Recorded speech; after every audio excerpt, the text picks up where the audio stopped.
പരമ്പരാഗത വൈദ്യശാസ്ത്രത്തിൽ ഉപയോഗിച്ചിരുന്ന ഫ്രൂട്ട്. കേരളത്തിലെ കാലാവസ്ഥയ്ക്ക് അനുയോജ്യമായ ഫലവർഗ്ഗവിള. ഇലന്തപ്പഴം, ഇന്ത്യൻ ജുജൂബി എന്നൊക്കെ അറിയപ്പെടുന്ന സിസിപ്പസ് മൗറിഷ്യസ് എന്ന ശാസ്ത്രീയ നാമത്തിൽ അറിയുന്ന ബേർ ആപ്പിളിനെ കുറിച്ചാണ് ഇന്ന് നമ്മൾ നോക്കുന്നത്. വൈറ്റമിൻ സി, ഫ്ലവനോയിഡ്, പോളിഫെനോൾ തുടങ്ങിയ ആന്റി ഓക്സിഡന്റുകൾ ഈ ഫ്രൂട്ടിലുണ്ട്.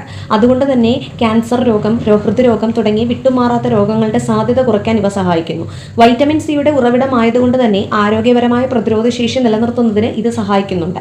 വൈറ്റമിൻ സി നമ്മുടെ ശരീരത്തിൽ WBCയുടെ വർധനവിനെ സഹായിക്കുന്നു. മാത്രമല്ല ജലദോഷം, പനി എന്നിവയിൽ നിന്ന് നമ്മുടെ ശരീരത്തെ സംരക്ഷിക്കുകയും ചെയ്യുന്നു. ഈ ഫ്രൂട്ടിൽ ധാരാളം നാരുകൾ അടങ്ങിയിട്ടുണ്ട്. അതുകൊണ്ട് തന്നെ ഇത് പതിവായി കഴിക്കുന്നത് മലവിസർജനം പ്രോത്സാഹിപ്പിക്കാനും മലബന്ധം തടയാനും നല്ലതാണ്. അതായത് കുടൽ സുഖപ്പെടാൻ ഇത് സഹായിക്കും. കുറഞ്ഞ കലോറിയും ഉയർന്ന ഫൈബറും അടങ്ങിയ ഫലമാണ് ബേർ ഫ്രൂട്ട്. ഇത് ശരീരഭാരം കുറയ്ക്കാൻ സഹായിക്കുന്നു. ബേറിലെ ഫൈബറിന് രക്തത്തിലെ പഞ്ചസാരയുടെ വർധനവ് തടയുകയും അമിതവണ്ണം, ടൈപ്പ് 2 പ്രമേഹം ഉണ്ടാകാനുള്ള സാധ്യത കുറയ്ക്കുകയും ചെയ്യുന്നു. ശക്തവും ആരോഗ്യകരവുമായ അസ്ഥികളെ നിലനിർത്താൻ ഇത് സഹായിക്കുന്നുണ്ട്. ഇത് പതിവായി കഴിക്കുന്നത് ഓസ്റ്റിയോപോറോസിസിനും മറ്റ് അസ്ഥി സംബന്ധമായ പ്രശ്നങ്ങൾ തടയാനും സഹായിക്കുന്നുണ്ട്. സിങ്ക്, മഗ്നീഷ്യം തുടങ്ങി അസ്ഥികൾക്ക് ആരോഗ്യമുള്ള ധാതുക്കൾ ഇതിലുണ്ട് എന്ന അർത്ഥം. അതുകൊണ്ട് എല്ലാവരും ഈ ഫ്രൂട്ട് കിട്ടുവാണെങ്കിൽ ആവശ്യം പോലെ കഴിക്കുക. ശരീരത്തിന് ഗുണമുള്ളതാണ്.